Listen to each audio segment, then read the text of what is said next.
Hey everyone, welcome to 18 to 49. I am Alaia, and I'm very excited to have with me today Dana Schwartz, a writer and correspondent with Entertainment Weekly. Welcome, Dana. Hey, thank you so much for having me. Thank you for being here. Quick backstory, I guess, a little for you and for the audience. I've actually been following you on Twitter for a while, as I mentioned. And I apologize. I think Dana's hilarious, so her Twitter handle will be in the show notes. Go check her out and follow her. I think she's very funny.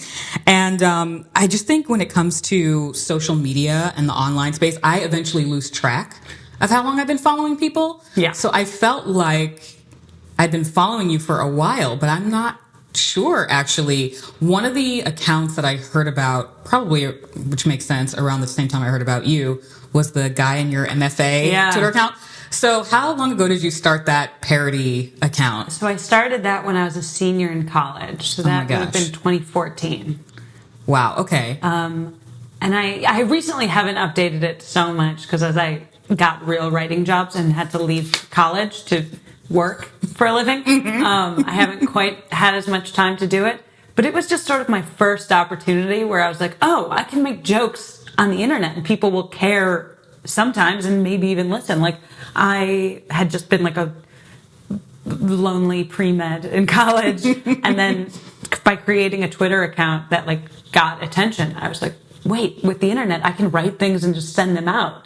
I had no idea how to write a book, publish a book, get a job at a magazine. These were all things that were so foreign to my experience. But that Twitter account was like the first hint that there was a creative world that I might have a shot at. Now I have to ask, what's your favorite social media platform? Oh, Twitter. Okay. But it's like a Stockholm syndrome at this point. Yes. It's like I am fully an addict and I know I am. Like it's bad. It's not good. Like Twitter has given me everything, but it's also taken everything away. It's completely like whatever sci-fi metaphor, like Cybermen or where like at first it was a tool and now it's taken over me. It's interesting in that way. I've been on it since 2007. I think I got my 11th anniversary tweet. No. But very much, and I love it. It's still my favorite platform. I'm not as active on it as I was probably 10 years ago, but I'm still there. I think I read a lot more than I tweet now, and it used to be pretty even, but it's changed a lot, I think, throughout social media's brief history. Yeah, it used to be like super like everyone would make their little jokes, just like dumb little puns, and now people are trying to like take down the president and like everyone has to have the most meta take of all time always. It's like a constant competition game. But I will say I do try really hard at Instagram. I'm not that good at it. I suck at it. People who are good at it, it blows my mind. How they have the discipline to commit to a theme or like the eye to figure that out. I don't have the discipline to make my bed every morning. Neither do I. I am with you on that. I could not come up with a grid, a color scheme to save my life. Yeah. I've tried, and then I'll tell myself, okay, I'm only going to post when I have pictures with blue in them. Yeah. So everything has blue. And then I just never end up posting. So I'm like, whatever. Just do whatever I want. My book has helped me where I'm in a bit of a pink phase because I'm trying to Instagram my book all the time. So for the past 2 weeks, I've had the closest I've ever come to a theme, almost inadvertently. Are you familiar with Francesca Ramsey at all? Oh my God. She's like the queen of committing to an aesthetic. Right. And so, I have known about her for years as well. And I was at her book tour stop in LA, I guess a week or two ago. And I think someone during the Q&A asked about her branding, and she talked about how she, the book cover to her clothes, to her nails. I'm like, bless you. I'm not that.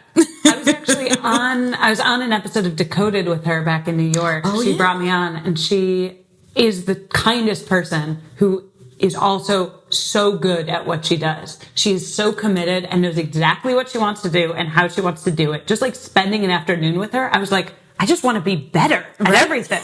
I got that from being in that room with her. Is that episode available online? I think it is. Yeah, I'm talking about anti-Semitism. Okay, I will find that and link it in the show notes. I love Decoded. I haven't seen every episode, but I will definitely. Embarrassing. I don't know if I've even seen the episode. Well, you'll find out. I'll send you the link when I dig it up. I'm better on Twitter than I am on camera. Most of us are. So, I've been following you for a while, and I think you're hilarious, and these you've had a very interesting, I think, career experience. You've done so many things already. Before we started recording, I was saying, I can't believe you're as young as you are. You're so accomplished. Not that age has anything to do with accomplishments, but I just assumed that you were like my age or older, just the things that you had done. And I remember being in the laundromat. You're welcome. I remember being in the laundromat a couple weeks ago, and I saw you on KTLA with Sam Rubin. And I'm like, I follow that girl on Twitter. Well, my first thing was like, I know her, but I don't really know you. You were in a laundromat way too early. I was way up there very early. I'm so sorry that you weren't asleep. He's like, Dana Schwartz. I'm like, Dana Schwartz, I follow her. So you make appearances on TV. You've written for several publications. You used to work for The Observer. Yeah. You work for Entertainment Weekly now, which is one of my favorite entertainment publications. We have fun. Yeah. It seems like it. How long have you been there now? I've been there since August. So coming up on a year almost. Very cool. Very cool. Yeah, I think I saw a recent tweet where you were getting rid of some magazines. And I was just doing the same with Entertainment Weeklies. I'm like, I can't keep all of these. Yeah. There's no way. And with it being weekly, I'm like, there's way more than there are of Vanity Fair. So I had to do a little Entertainment Weekly purging. But it's just, there's such fun snapshots of pop culture history and like just things that have happened, things that it's interesting to look back on. Yes, I love looking at back issues to be like, oh my God, I can't believe we were so focused on that at the time. Or like, what was in the zeitgeist? It's genuinely fascinating. And I read online, but I haven't been like a print subscriber in a while. And it was interesting to go to my storage unit, open up this bin of like various magazines, mostly EW, and see how much has changed in the last 3 or 4 years and how much hasn't. To me, it's always funny looking back, because I've only been there, a little less than a year, like talking to people who have been there longer and to hear about like the types of things we used to put on the cover. I think like famously our worst cover in history was like the dog from Frasier. Which in a million years, we would not put a dog on the cover today. I mean, I don't know. Maybe there's another really famous dog. You never know. If enough people get in trouble, we may just get down to doing the animals of television. Yeah, Me Too has left only the literal dogs left. Yeah, for a while it really felt like, there's nobody left to support. Yeah. So I invited Dana to be here today because she has a new book coming out called Choose Your Own Disaster. And again, you've had this varied history where you've worked for various publications and you've written books, but Choose Your Own Disaster is not your first book. You actually wrote a young adult novel that just came out only a year ago. Yeah. So what made you want to write young adult fiction? So I actually didn't plan on it. I know my experience is really counter to what most people go through with publishing, and I feel incredibly lucky that I was sort of given this ledge up. That's not a phrase. Well, let's pretend it is. So when I was a senior in college, I had the Guy in Your MFA Twitter account that we mentioned, and I also had this other Twitter account called Dystopian YA, where I was like sort of making fun of the tropes of like over-the-top dystopian fiction. And an editor from Razorbill, which is Penguin Random House's young adult imprint, reached out to me and was like, did you ever think about writing a YA novel? It seems like you have a good voice or you're funny and have an interest in this. And I was like, I hadn't, but I will. And so like later, like that night, I think I like wrote sample pages, and I went to school in Providence, Rhode Island, and I took a train to New York, and I like bought a new dress and new earrings and like went to meet an editor. And they were like, they worked with me to come up with an idea and to build a plot. And so I sort of went backwards through it. So then I signed the contract and then I wrote the book.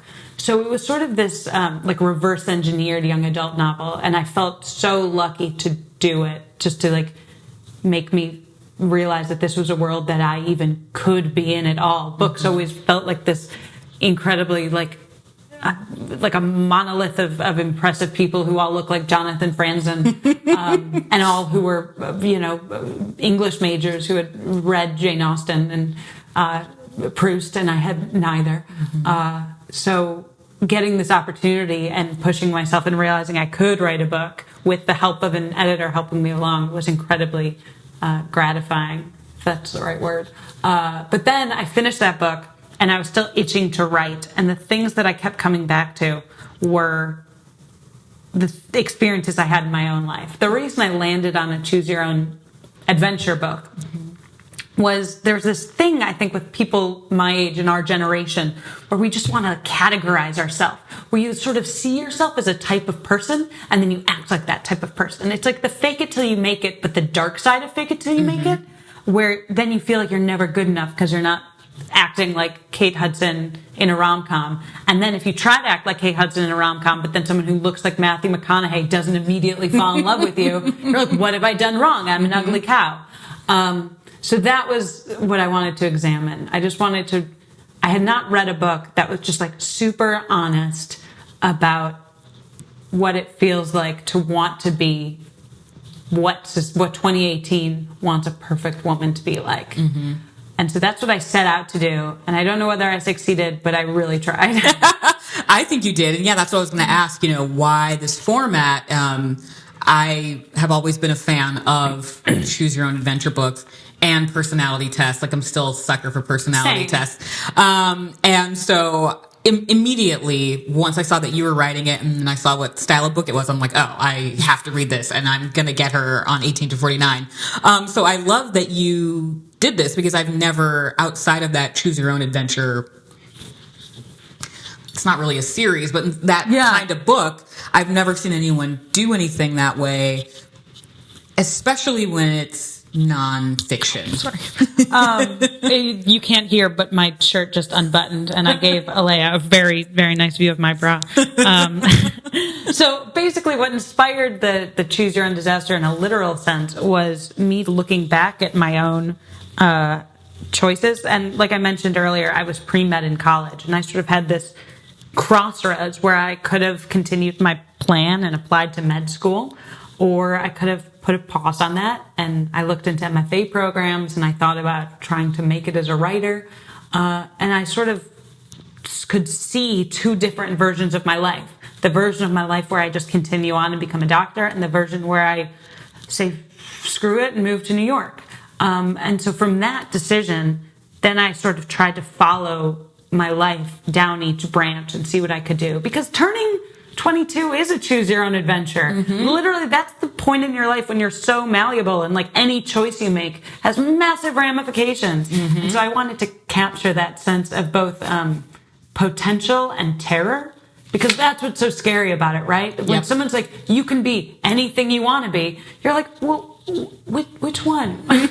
There's so many options. Yeah. I feel like there's so many options for everything nowadays, and sometimes it's a blessing and sometimes it's a curse. Like, obviously, we're at a better place in history than women in many previous generations, but, a long time ago, if you were a woman, you were a secretary or a teacher or, one or two other things, and those are your options. It wasn't super overwhelming. You might have not loved it, but you didn't spend a lot of time thinking about it. And now we have this blessing and curse of choice, and there are so many options. And I think for our generation, we are told we can do anything and be anything, and it's like, the world is my oyster. How do you choose, you know?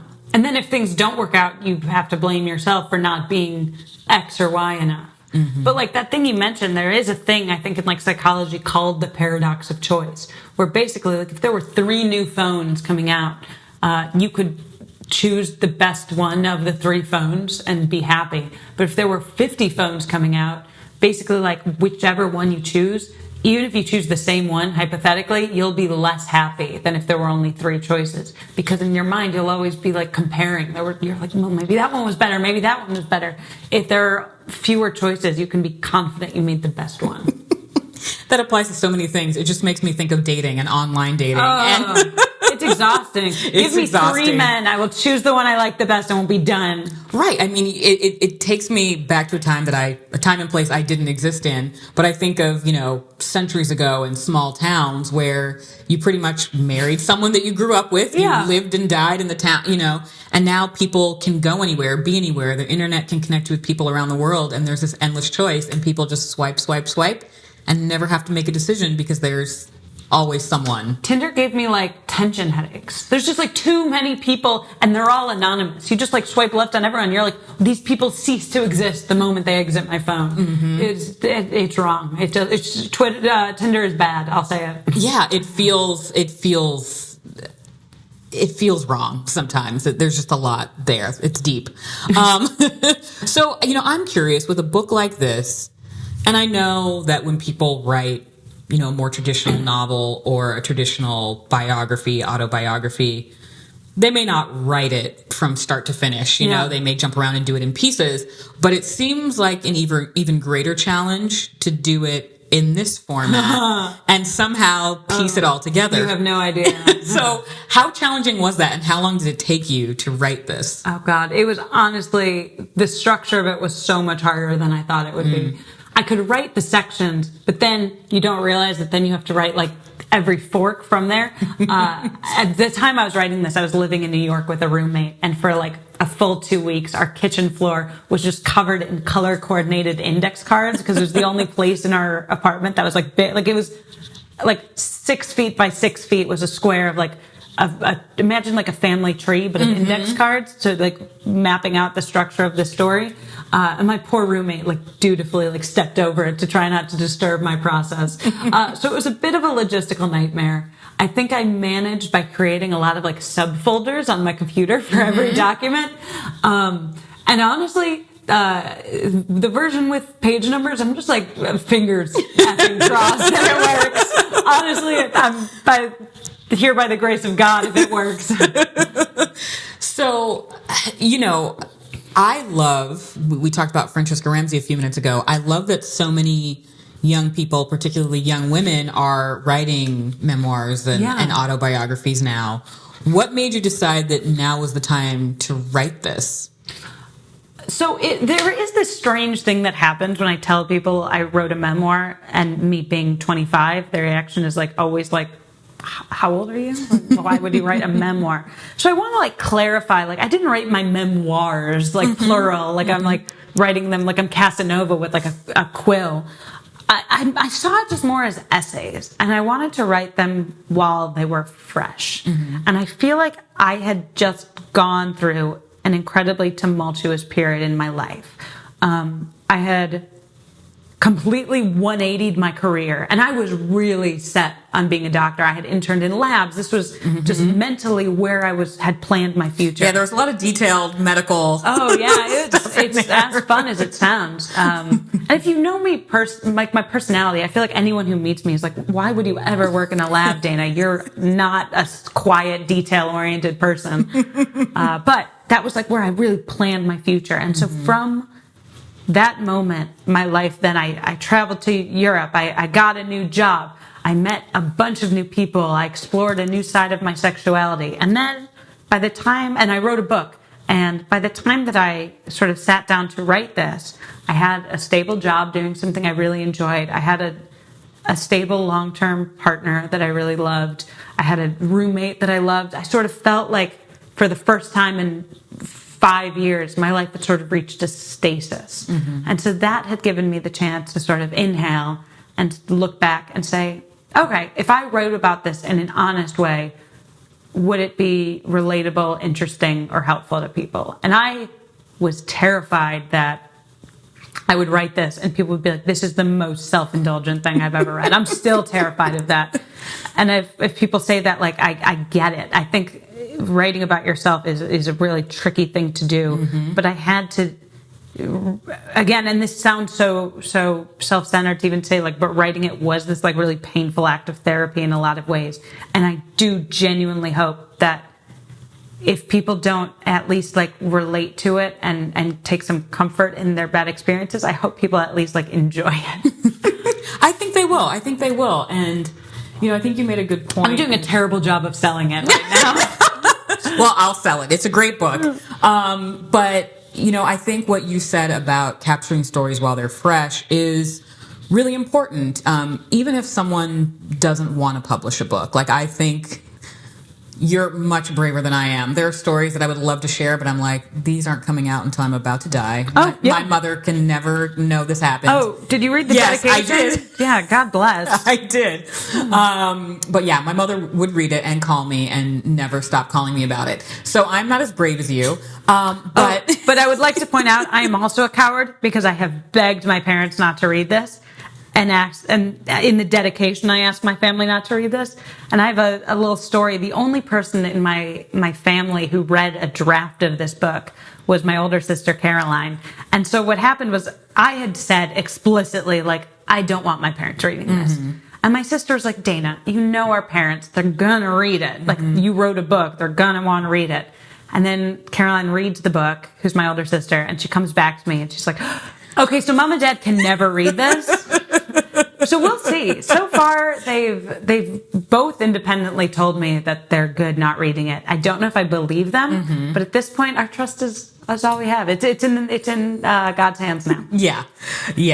And you know, I think of so many stories I had from my 20s or hell, a few years ago that I no longer remember, but felt like something worth capturing back then, and I didn't write them down, and the details get fuzzy. So I think that it's great that, you know, you captured them in a way that worked for you, but you also ended up turning it into, you know, something that people can enjoy and learn from. And I don't mean that it's very millennial in a negative way, but I think that people around our age can relate. Like, I was never pre-med, but I could relate to what you were going through as you studied, like the references you made, different things along your career journey, stuff you said about friends. I love the, was it introvert or asshole? Oh, yeah. Late, lazy asshole. You know, like, it's so our generation in good ways. I know people like to crap on various generations for no good reason. I love that. I thought it was super important for me to write stories about girls our age, where girls our age are at the centerpiece of that. And I have sort of seen people calling my book like a guilty pleasure or like a beach read. And I'm like, okay, if you read it on the beach, great. Read it wherever you want. But I do think there's this knee-jerk cultural reaction to stories by and about women being assumed to be more frivolous than stories about light, men. fluffy. Yeah. So I hope people just read it and then at least take what they want from it. Except my parents, who never need to hear about me being like, I like whipped or whatever I wrote about in there. They never need to read that. They never need to know. But yeah, I mean, you touch on things that are light and funny and more humorous. And then, you know, you talk about depression and sexual assault and all kinds of things. And that's just, you know, what life is for not only women, men of our generation, for all people. Yeah. And what I love about 2018 is that we are having more and more conversations about mental health, depression, sexual assault. And the good and the bad is it's like every time I end up in a conversation about it, you find out that someone has been impacted by it and you may have not known, but it's crazy in that way. And you think if more people were sharing their stories, I don't know if anyone could ever be quote unquote whole, but I think people could do a lot more healing. There's so much that we're keeping under the surface and not sharing, you know? Yeah, I was thinking, what would it be like if I could write these stories and not be ashamed of them? Mm-hmm. So sort of the approach I took to writing this book, and it's written in the second person, like a choose your own adventure, which as I was writing it, sort of allowed me to keep an arm's length from, I don't want to say the character of Dana because it is me, but it's the 2 or 3 years younger version of myself. And so I was able to look at that person, not with judgment, but with like sympathy. Like there were moments where looking back, I felt so sorry for that girl. Mm-hmm. There's a story I tell in this book of this guy I was dating. And then there was this massive snowstorm in New York. And I had stayed the night and I like assumed that it was like the biggest snowstorm in New York. It was like 6 feet of snow. Everything was closed. It was insane. It was like whiteout conditions. And he's like, okay, you go home now. I have like another girl coming over. And I did. And we kept dating. And he broke up with me. Yeah. And looking back at I was like, oh my God, what was wrong with me? And so it sort of took writing this book to give myself the perspective I needed. Mm-hmm. Yeah, it's interesting to look back on yourself and or things that you've done and wonder like, did I really do that? Or, you know, sometimes I'll tell stories to someone for the first time, either on this podcast or another show I have or something, and I'll play the episode back and I'll go, wait, oh yeah, I experienced that or I did that, or and it's interesting to kind of look at your behavior and experiences through a different lens sometimes. There are things I forgot about until I wrote this book. There's like some weird like psycho traumatic, like I I am making something up, but it was like the weird thing of like while I was typing, the memories were coming back. Mm-hmm. It was very strange. I imagine so. So Dana, there is an interesting section. Do you call these sections? Do you call them chapters? What do you call them when it's a choose your own adventure style book? I think I've been going with sections. Just because chapters makes it seem like you could just find it more easily. Right. And it's hard to number them. And you have the, this is so boring, you have the galley, which means every section has like a weird fake title. Yeah. Those titles are not in the final version of the book. They were internal so that the people doing the page numbers know, I'm like, if you choose A, you go to this section. So you'll see in the final book, like, there are no section titles. You just go to a page. You go to a page. Yes. Yeah. Okay. So there was a section that I read that was about pills, depression, and I wanted to... Oh, God. Saying pills makes it sound like I was a pills addict. Right. They were doctor-prescribed. They were doctor-prescribed. So you say, or you in the second person say... You don't think you're depressed, but then again, you also didn't think that you had an eating disorder, even though you spent 85% of your brain power calculating and recalculating how many calories you consumed or plan to consume on any given day. If you were depressed, how would you be able to rationally question whether you were depressed? It's the catch-22 of mental illness. How can your brain not be working right if you're as goddamn self-aware as you are? And I really, related to that. I imagine that many people listening to this who have experienced depression can relate. Those of us who feel like we're pretty self-aware. Yeah. You feel like you can think yourself out of depression. And you never think you're depressed. You think you're a realist, right? Mm-hmm. At least for me, I'm just like, well, things have no purpose. I'm correct.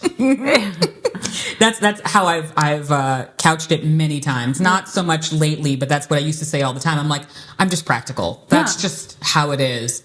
And, it's interesting. I used to date someone back in my later end of my college experience.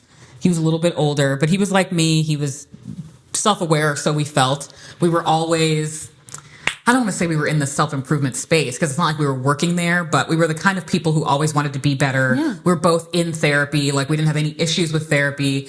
And we always thought that was it was so hard to live that way, because you always knew that you could be better. So there's always something to sort of work toward. And you think that you can sometimes think yourself out of depression. And we're like, man, people who don't think about this stuff and who are just living life, not worrying about being better, it just sometimes seems like, and no one's journey is easy, but sometimes it seems like their wheels, not that they're less intelligent, but they're not overanalyzing things as much because they're more maybe go with the flow. I don't know. But I felt like we would put a lot of pressure on ourselves to will ourselves better. And also it's interesting in the depression headspace. It's so interesting how culturally we so often conflate being negative about things with being cool and smart. Mm-hmm. People who can criticize things and poke holes in things and are cynical are cooler and hipper and less puppets of the man than people who just enjoy things. Mm-hmm. So there was a friend that I was friends with in college, and in college he was so cool for being so anti-establishment. He could poke holes in everything and why everything is a capitalist whatever. But then we grow up and we're out of college and we're living our lives, and he still hates everything. And you're like, well, you just can't live a productive human life like that. You can try to improve things, but you can't just dismiss everything out of hand. Mm-hmm. And so that's another way depression tricks you, is it makes you kind of feel not smarter, but more sophisticated in your worldview. Mm-hmm. Yeah. And it's interesting how that's been the case. That's not even a 2018 thing. We've just,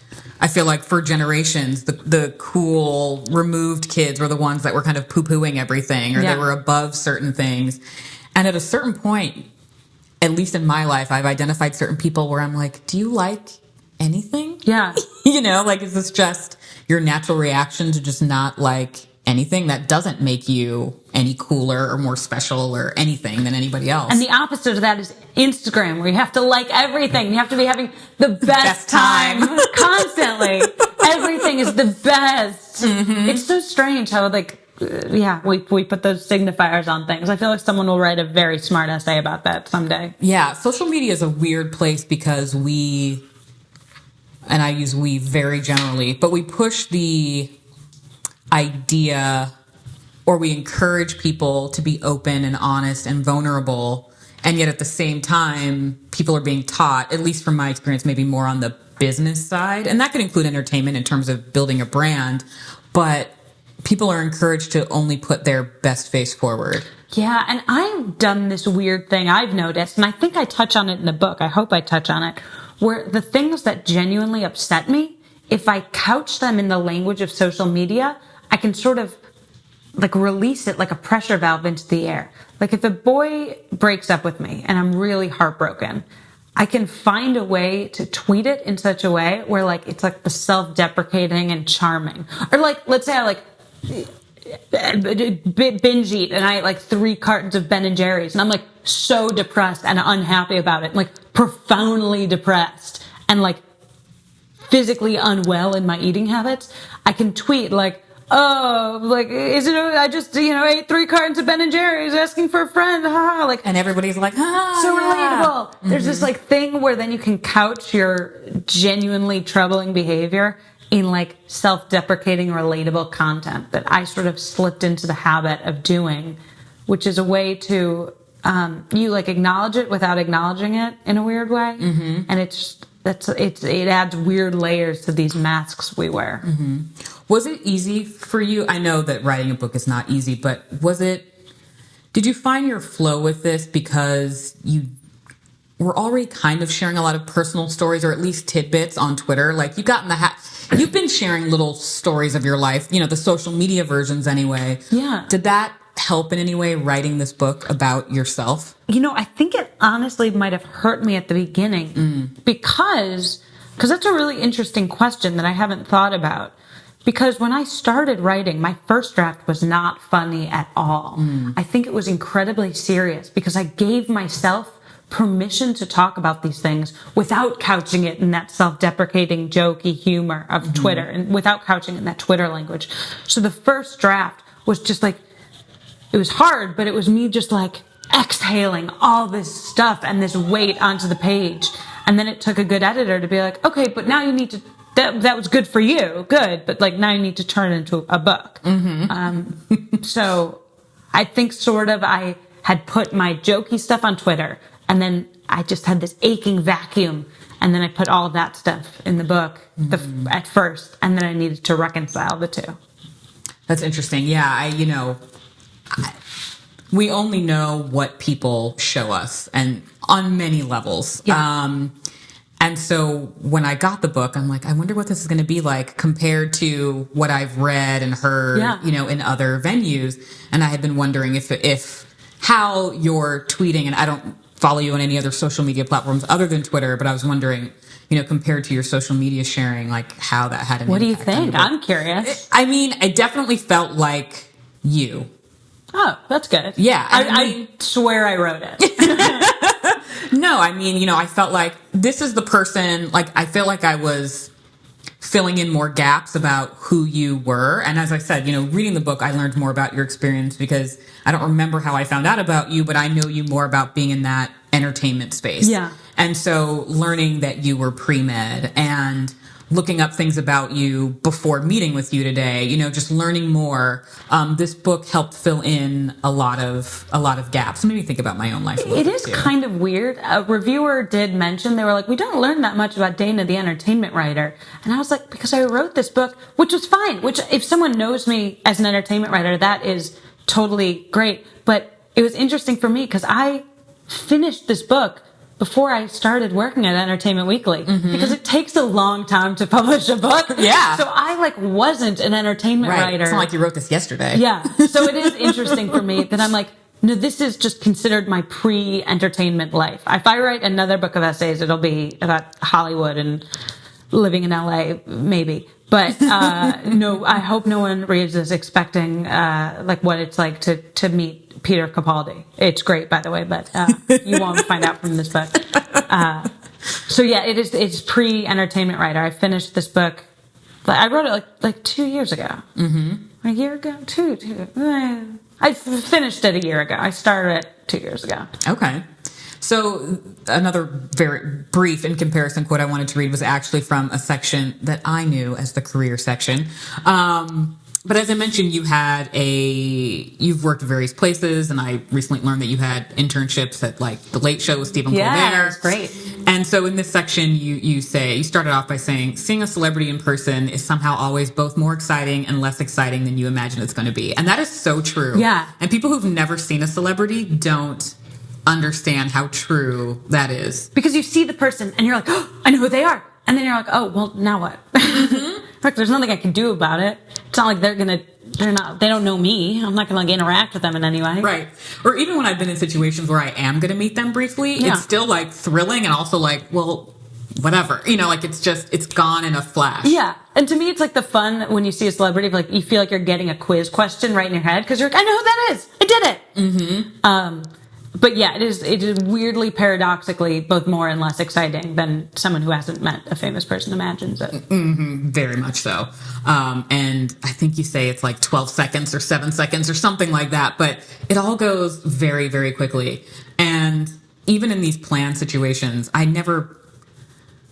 you, I'm also not going to jog up on someone. But even in a situation where like you have a few seconds with them, I have friends that are great at like thinking up witty questions or like brilliant things to say. And I'm like, I don't know. I feel like there's nothing I could ask that they haven't been asked. So I'm just going to tell them, thank you for being here. And I appreciate your work. And I'm very boring when I meet people, but it goes by in a flash. Yeah. I feel like I'm also very boring when I meet people. I can be funny on Twitter, but in person, I'm just the worst. Yeah, exactly. Like I'm a big X-Files fan. And living in LA a couple years ago when the horrible like reboot started, my friends and I were lucky to go to a lot of events because they were happening here in LA. Yeah.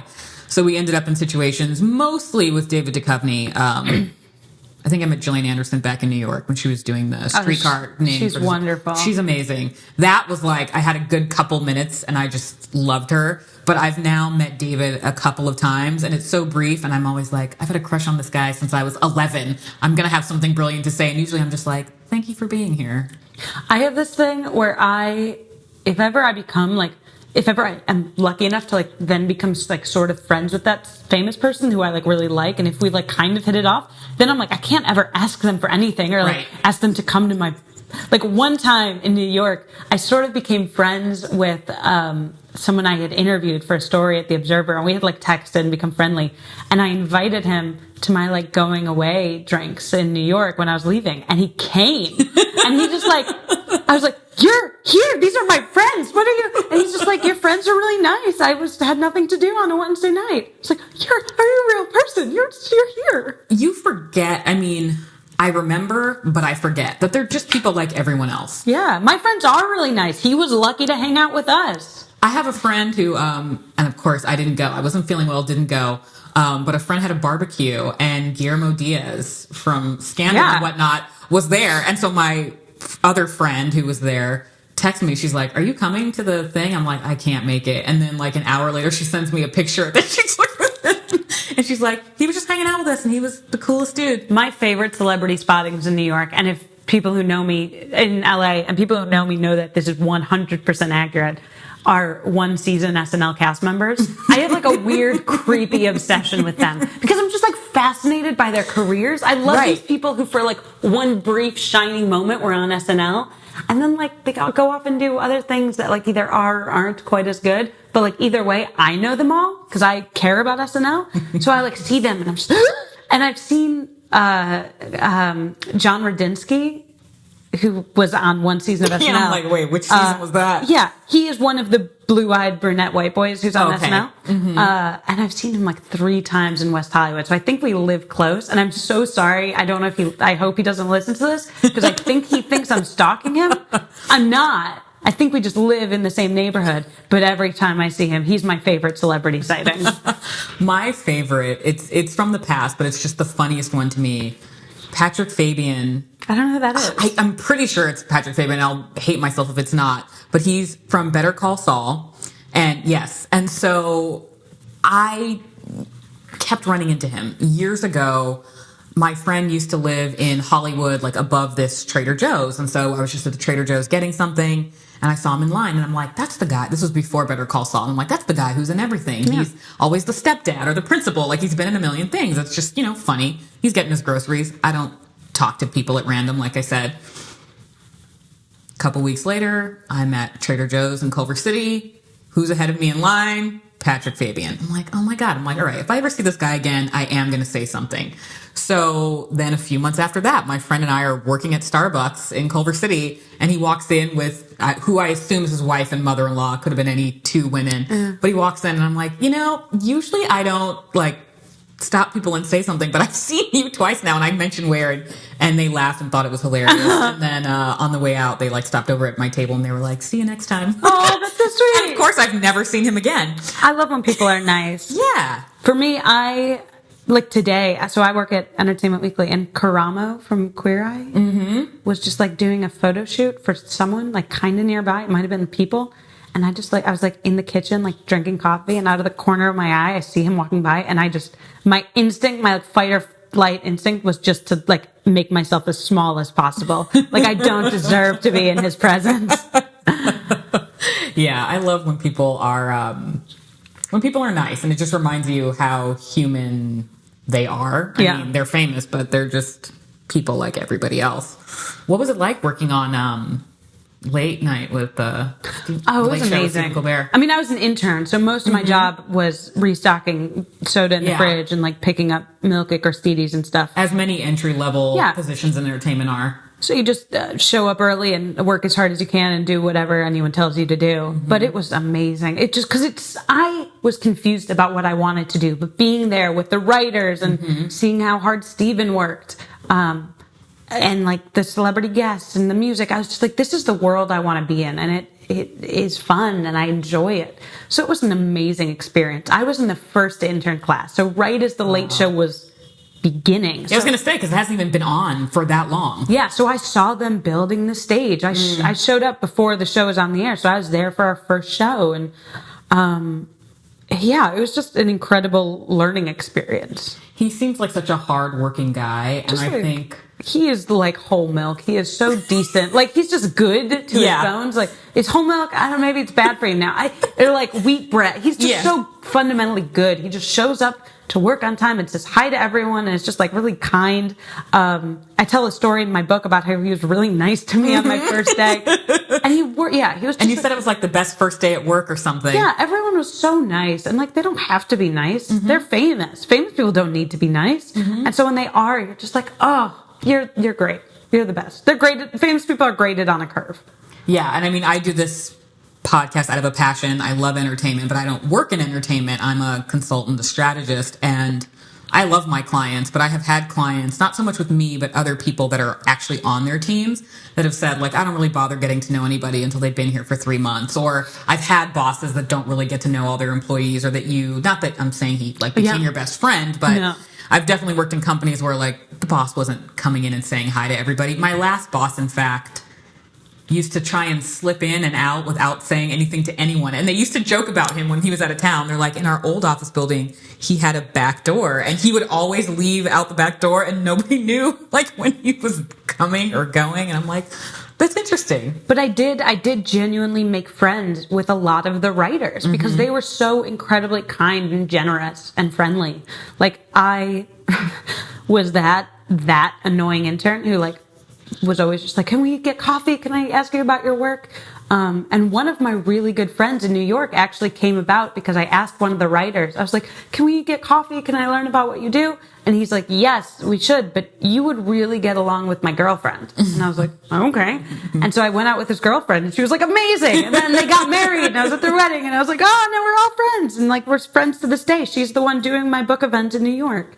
Like the writers were so generous and I am so grateful for that. And I think that sort of behavior is taught because now if any one of us interns ever becomes a writer on a show, that's how, I mean, hopefully all of us will behave towards our interns. It's behavior that gets paid forward. Yeah, absolutely. It's great to hear that. I love hearing positive stories about people that I already like. You know, it's like, you don't want to be like, don't tell me anything bad, but you're kind of hoping that you hear something good. And it seems like he would run a great team and, you know, be a great leader in that way. So that's pretty cool to hear about. So you've had those internships, you work at EW now, and I know you love entertainment. So what are some things that you are really into now? I and like I feel like there's a hole in my life because some of my favorite shows have ended very recently. And, you know, over the last couple of years, The Leftovers ended, The Americans just ended. I'm still recovering. Younger's back, which I'm very excited about. No, I just caught up on Younger. Literally, I think like over the weekend, binged on Younger. And it's sort of like junk food. It's like pirate's booty. Like you start eating it and you don't realize that you go through the whole bag and you're like, oh, I just watched this for 6 hours. So I watched those episodes, 20 minutes go by real fast. So I do really like Younger. I'm obsessed with Killing Eve on BBC. Okay, I need to see that. You're now the second person I've had on that's like Killing Eve. It's genius. I was just like obsessed with it from the beginning. Okay. And it's, as for, I would say the last year, a lot of my favorite shows are like, I think we're on Netflix, sort of like weird Netflix teenage shows. Loved American Vandal. Okay. Desperately praying it gets nominated for an Emmy. Don't think it will, but fingers crossed. Loved End of the... Can I swear on this podcast? Yes, you can. End of the fucking world. End of the F asterisk world. Which was just well acted and tight and well crafted. And I also love Lovesick on Netflix, which used to be called Scrotal Recall. Really? And then season 2, they were like, how did we get away with that name? No, we're gonna, because it's about... They actually put out season 1 and called it Scrotal Recall? Yeah, it's about a guy, like a 20-something guy who is told he has chlamydia and so has to go back through all his previous sexual encounters to let them know. And I talked to the writer, Tom Edge, who I think is so brilliant. He's a writer on The Crown. And I think he might be writing the new biopic for Judy Garland, but I'm not 100% sure. But Tom Edge, brilliant. Talked to him about it, and I was like, why did you change the name? What was going on there? And he's like, that was just sort of like a jokey working title, and then we sort of assumed it would get changed, and it just sort of never did. And basically the problem with that show is everyone who watched it as Scrotal Recall loved it, and so they were like, liked it 100%, and then like, would recommend it to a friend, and like no one would because no one wanted to say Scrotal Recall out loud. And so then they changed the name, and apparently it's been doing really well. So I recommend it. Okay. Yeah. I gotta catch up on my Netflix. Lately, I feel like, the last few years, especially with cable, there have been so many good shows on like regular traditional TV that I actually, for the first time in years, have been without a Netflix subscription because I've just been trying to keep up with what's on my I'm the opposite. DVR. I don't have a TV. Well, I have like PlayStation View. Okay. Well, yeah, I just physically don't have a TV in my apartment. Wow. Well, no, that's not like, it's not because I watch a ton of TV. It's just all on, it's as the creators intended on a tiny laptop screen. Right. No, I was without a TV for a couple of years as well. But it was funny because a few years ago, everything I watched was on Netflix and kind of like Hulu-ish as Hulu was emerging. And now it's kind of gotten cyclical where I'm back to regular TV. But there's so much, I feel like so much is coming out on Netflix now. Like, in the beginning, you could keep track. It was House of Cards, Orange is the New Black, and like one or two other things. Oh. And now it's just like... They're just throwing things at us. I am convinced that there are just monkeys at typewriters at Netflix HQ. They're just coming up with shows right and left. Everyone has a show. Indeed they do. Well, Dana's book is Choose Your Own Disaster. I highly recommend it. It was... I don't want to say it's funny because it's not necessarily funny the whole way through. It's funny. Like, it's funny, but and I feel like I just have to like literally read off the cover. It's a memoir, personality quiz, a mostly true and completely honest look at one young woman's attempt to find herself. I mean, it's poignant. It's got its serious moments. It's funny. And oh gosh, you're making me blush.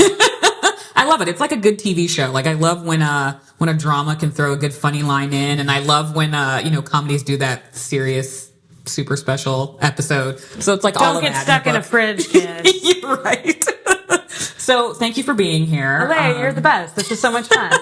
And like I said, I want you all to follow Dana on Twitter because she will make you laugh for sure. So I will make sure to link to her Twitter account and the book so you can all grab it.